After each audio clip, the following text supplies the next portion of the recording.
bersyukur harus menunggu hal-hal yang besar? Kira-kira sebelum maut menjemput, akankah kita bersyukur? Jawabannya adalah tidak. Karena manusia punya sifat yang sulit untuk puas. Ketika menerima segala sesuatu yang sebenarnya sudah merupakan anugerah yang besar, tetapi akan menginginkan hal yang lebih besar lagi. Ketika mendapatkan sesuatu yang lebih besar lagi, akan menginginkan hal yang lebih besar lagi. Kejadian seperti ini akan terus-menerus terjadi, sehingga sepertinya tidak ada satupun hal yang layak untuk disyukuri. Padahal, sebuah ucapan syukur adalah sebuah ungkapan pribadi yang menghargai pemberian Tuhan yang kita terima. Terlepas dari pemberian itu sesuai dengan keinginan kita atau tidak. Di sebuah kerajaan ada seorang patih kepercayaan raja.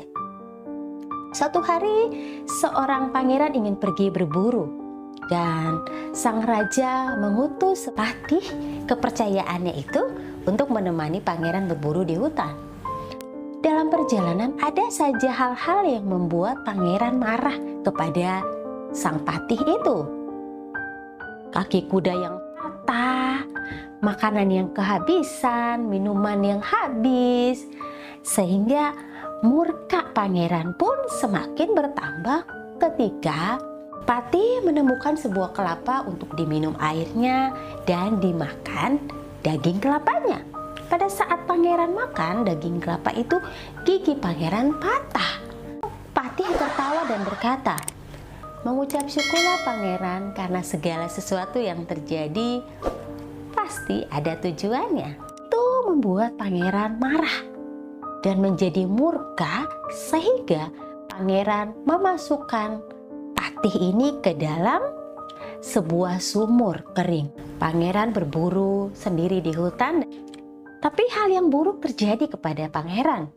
Saat pangeran masuk ke hutan, tiba-tiba dia ditangkap oleh sekelompok orang-orang primitif yang akan menjadikan pangeran menjadi persembahan.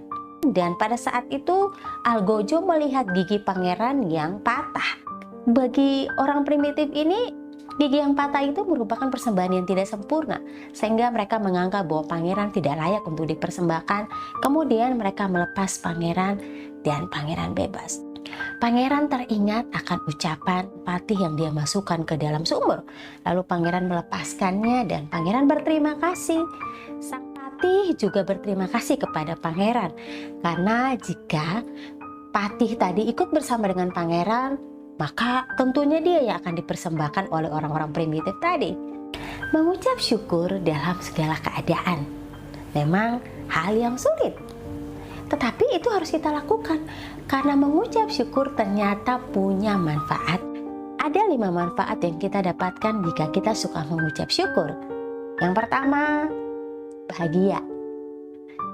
Nasi sepiring, rumah yang sederhana, secangkir teh, itu akan membuat kita bahagia jika kita mensyukurinya. Senyuman yang kita lihat itu akan membuat bahagia. Hal-hal yang sederhana akan membuat kita bahagia. Yang kedua, sabar menghadapi situasi yang sulit. Karena kita sudah terbiasa mengucap syukur untuk hal-hal yang sederhana, ketika hal-hal yang sulit tiba, kita pun akan menjadi orang yang sabar. Yang ketiga, kita akan menjadi orang yang berpikir positif, yang menyadari kelebihan dan menerima kekurangannya. Ketika dia menghadapi segala tantangan atau situasi yang sulit, dia tidak akan khawatir, tidak akan mudah untuk menyerah, selalu berpikir bahwa segala sesuatu ada jalan keluarnya. Yang keempat, hidup damai. Damai karena tidak lagi khawatir dengan hal-hal yang tidak kita miliki. Damai karena tidak lagi membandingkan diri dengan orang lain. Kelima, tidak iri kepada orang lain. Karena kita sudah menerima keberadaan diri, menerima kekurangan dan fokus kepada kelebihan. Sehingga segala hal-hal yang kecil yang kita punya akan kita syukuri dan kita tidak akan iri lagi dengan orang lain. Bersyukur itu adalah sebuah kebiasaan. Orang yang suka bersyukur ketika dia dewasa adalah orang-orang yang pada masa kecilnya dia diajar untuk bagaimana selalu bersyukur. Ketika seorang anak dilatih untuk ketika dia diberi sesuatu berterima kasih dari masa kecil, maka ketika dia dewasa, dia akan menjadi seorang yang selalu mengucapkan kata terima kasih. Bersyukur juga seperti itu. Bersyukur adalah sebuah kebiasaan yang harus dilatih. Ada 3 cara melatih supaya kita suka bersyukur. Yang pertama, ucapkanlah terima kasih di saat bangun pagi. Ketika kita bangun pagi, kita berterima kasih kepada Tuhan dengan cara berdoa. Berterima kasih untuk hari yang baru di mana kita sudah diberikan Tuhan kehidupan. Yang kedua, buatlah catatan ucapan syukur. Catatan ucapan syukur yang kita buat bisa dalam bentuk catatan dalam diari kita atau jurnal, di mana kita mengucap syukur untuk setiap hari demi hari kita tulis. Kalau saya punya diari. Catat semua hal-hal yang kita syukuri, itu hal yang kecil ataupun hal yang besar. Yang ketiga adalah ucapkan terima kasih untuk segala sesuatu yang kamu dapatkan. Ketika diberi sesuatu, biasakan untuk mengucapkan terima kasih. Ketika orang lain menolong kita, biasakan untuk mengucapkan terima kasih. Ucapkanlah terima kasih terhadap setiap bantuan yang kita dapatkan. Walaupun bantuan itu adalah hal yang sederhana, tapi itu adalah hal yang penting.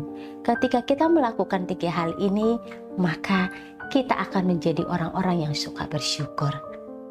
Mulailah bersyukur dengan hal-hal yang ada di sekitarmu. Tidak membutuhkan hal-hal yang besar untuk kita bersyukur, tapi bersyukurlah mulai dari hal-hal sederhana yang kita miliki yang ada di sekitar kita.